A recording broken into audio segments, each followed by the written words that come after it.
Elijah declares a drought, 1 Kings 17:1-6. Elijah appears suddenly, proclaiming God's judgment. There will be no rain in the land except at his word. This drought was a direct challenge to Baal, the Canaanite god of fertility and rain whom Jezebel worshipped. God provides for Elijah by sending ravens to bring him food while he drinks from a brook. The widow at Zarephath, 1 Kings 17:7-16. When the brook dries up, God sends Elijah to a widow in Zarephath. Despite her poverty, the widow obeys Elijah's request to make him bread from her last bit of flour and oil.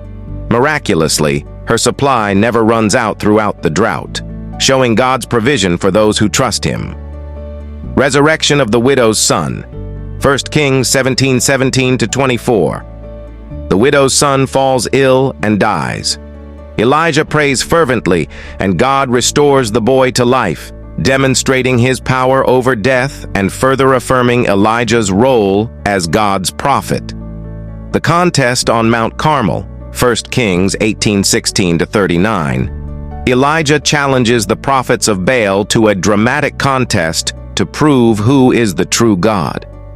On Mount Carmel, the prophets of Baal call on their God all day, but nothing happens. Elijah rebuilds God's altar, soaks it with water, and prays. Fire from heaven consumes the offering, the altar, and even the water. The people fall to the ground, proclaiming, "The Lord, He is God." End of the drought. 1 Kings 18:41-46.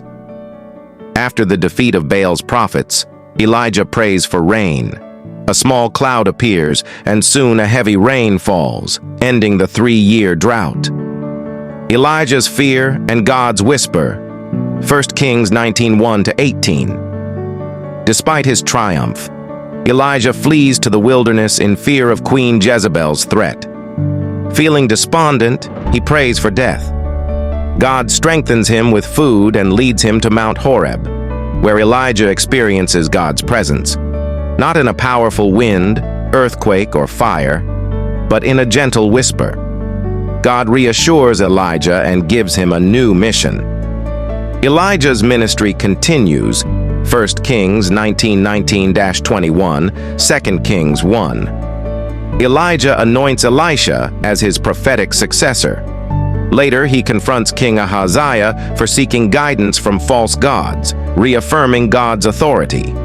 Elijah's ascension to heaven, 2 Kings 2:1-14. Elijah's life ends in a miraculous way. As he and Elisha walk together, a chariot of fire and horses appear, and Elijah is taken up to heaven in a whirlwind. Elisha inherits his mantle and prophetic spirit. Themes and lessons. God's sovereignty. Elijah's life shows God's control over nature, nations, and life itself. Faith in God's provision. God provides for Elijah, the widow, and all who trust in him. God's power over false gods. The contest on Mount Carmel demonstrates the futility of idolatry. God's presence in our weakness. God meets Elijah in his despair, showing compassion and care. Discipleship and legacy. Elijah's relationship with Elisha highlights the importance of mentorship in faith. Follow for more videos.